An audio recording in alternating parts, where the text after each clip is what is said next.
మేం చేసే videos miss అవ్వద్దు అనుకుంటే వెంటనే మా ఛానల్ ని సబ్స్క్రైబ్ చేయండి. పక్కనే ఉన్న బెల్ బటన్ ని క్లిక్ చేయటం మర్చిపోకండి. సంధ్య మేడం, ఫిజిక్స్ ల్యాబ్ మూసివేశారా?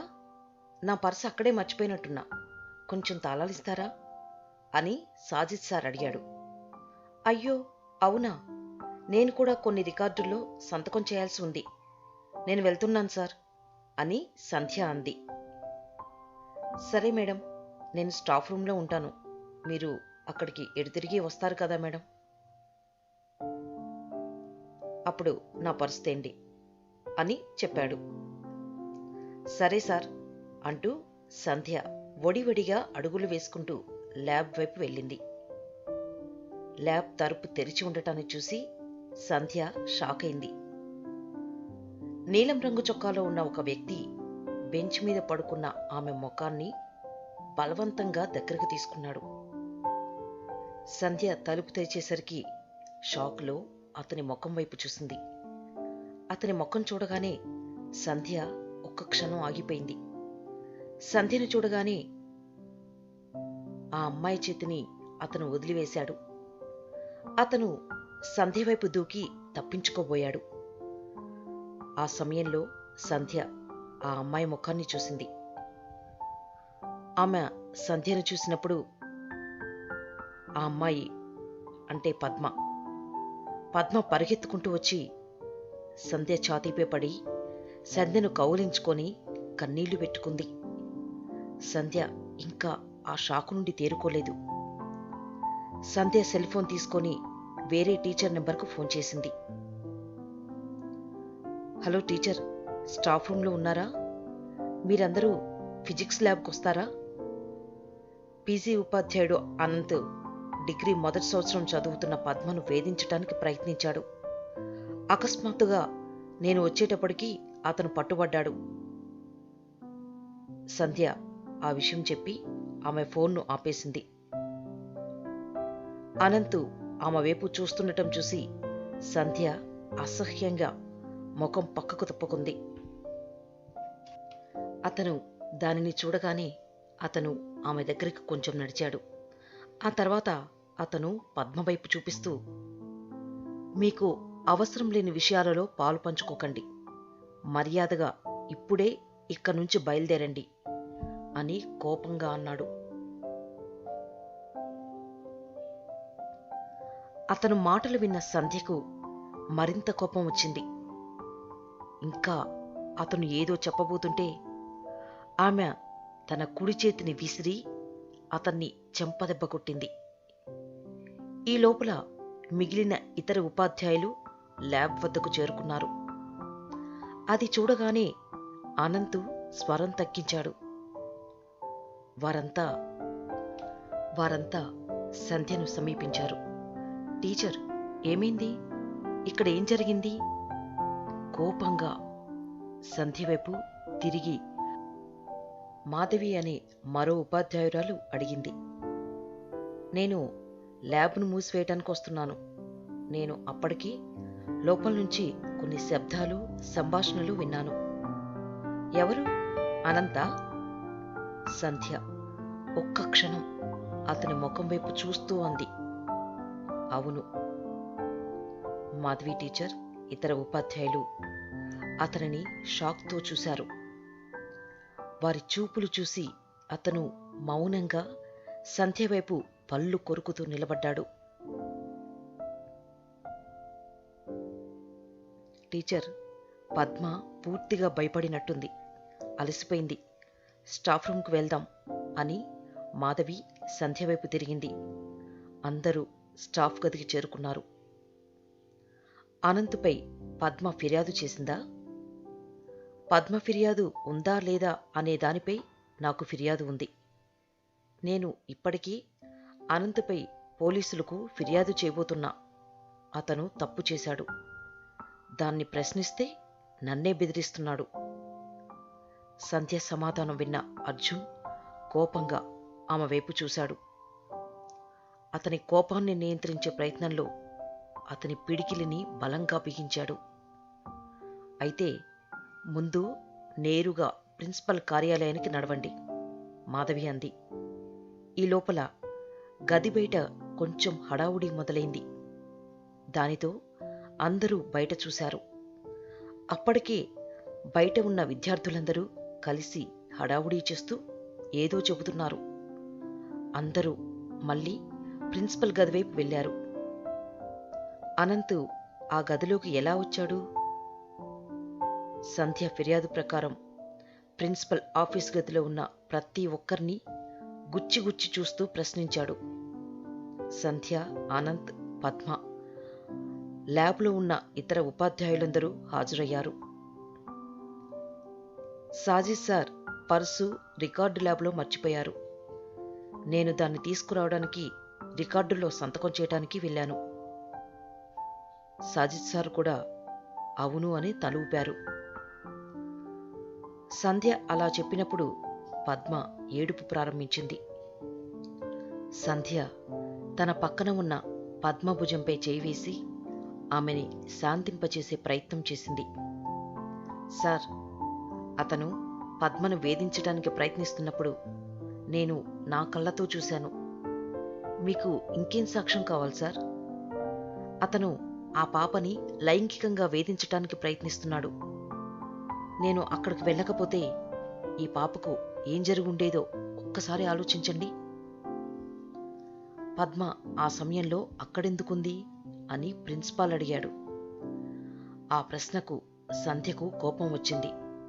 అయినా తమాయించుకొని కోపంగా నిలబడి ఉంది.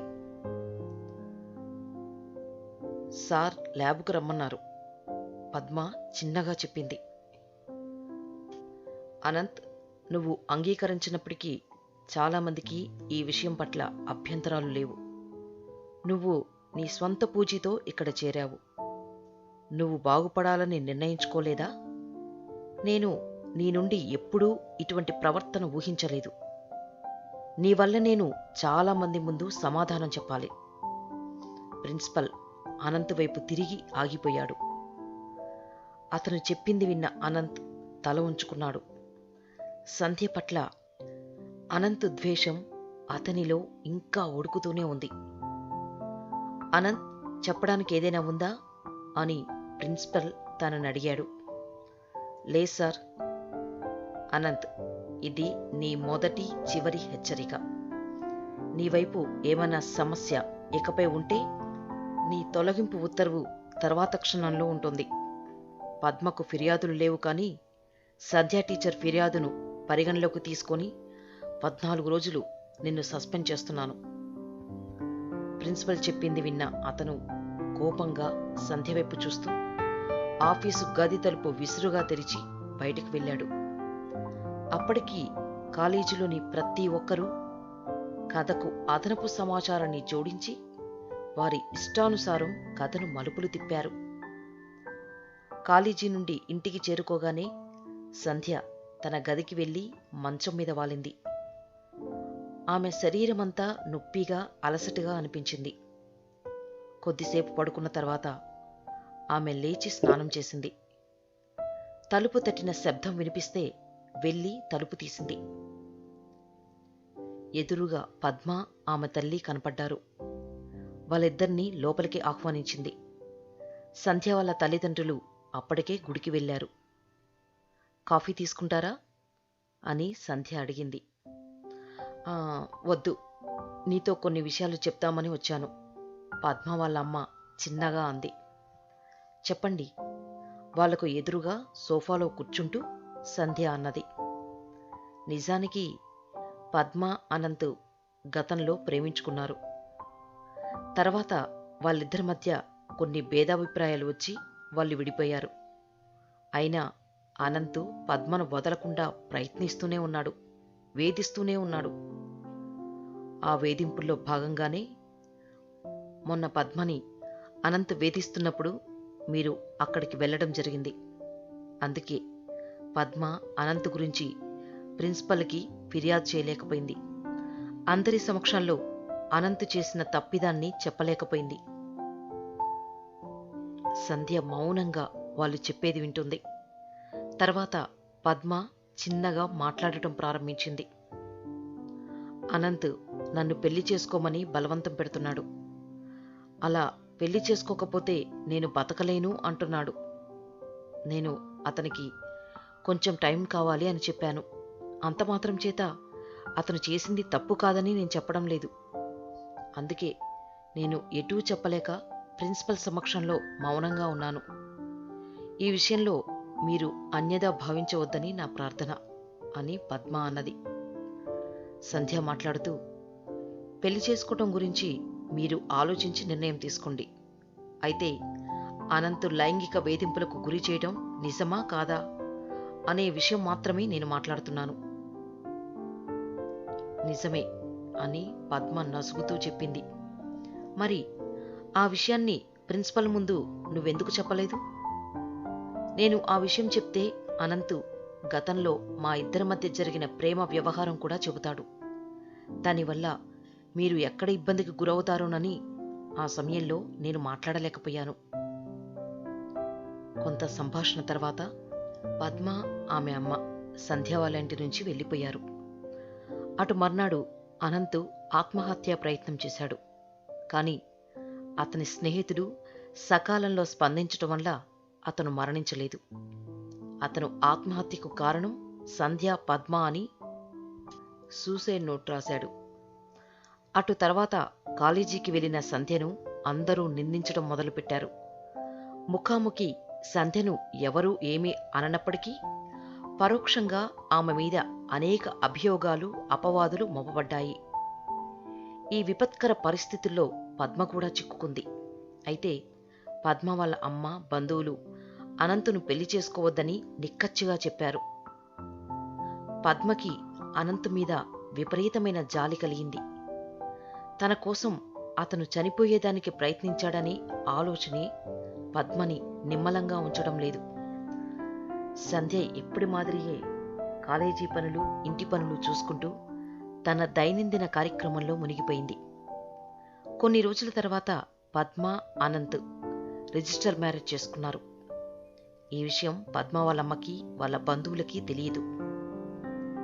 అంతా సద్దుమణిగిన 3 నెలల తర్వాత పద్మ, అనంత్ కాలేజ్ స్టాఫ్ను, దగ్గర బంధువుల్ని రిసెప్షన్కు ఆహ్వానించారు. సంధ్యను ఆహ్వానించడానికి స్వయాన పద్మ, అనంత్ ఇద్దరూ సంధ్య ఇంటికి వచ్చారు.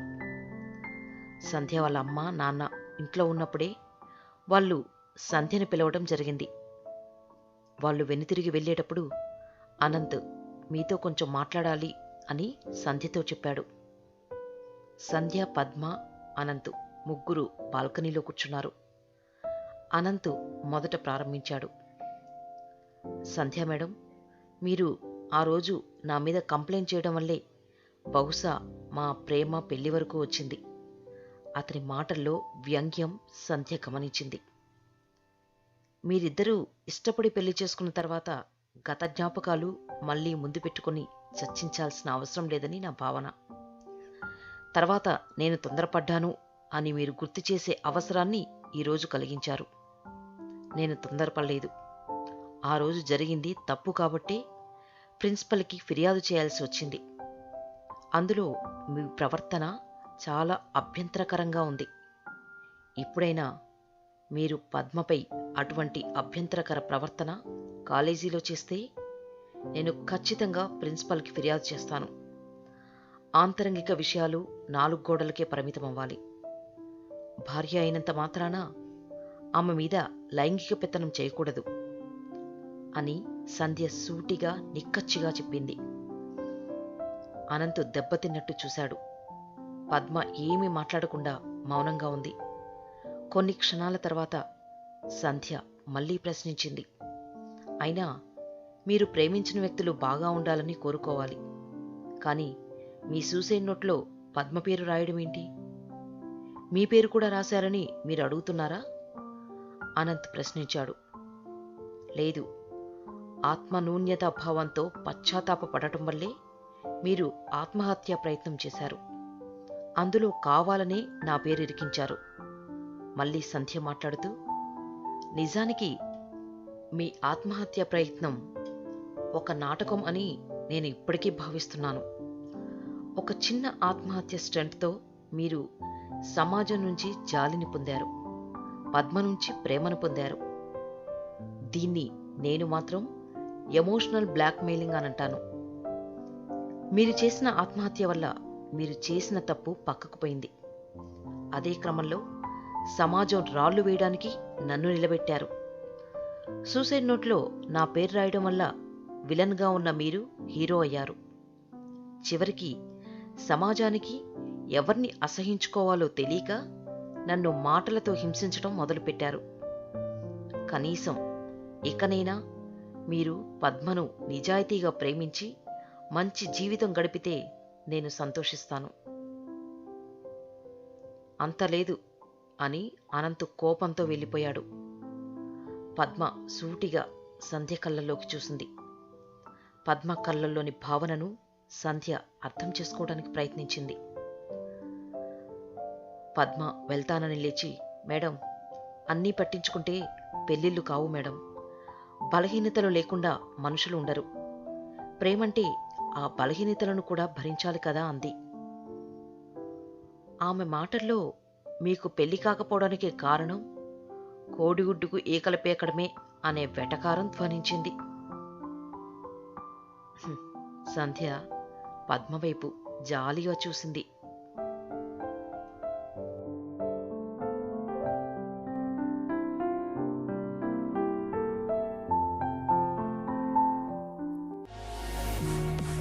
ఈ వీడియో గానీ మీకు నచ్చినట్లయితే లైక్ చేయండి, షేర్ చేయండి. మరిన్ని వివరాల కోసం వెంటనే సబ్స్క్రైబ్ చేయండి.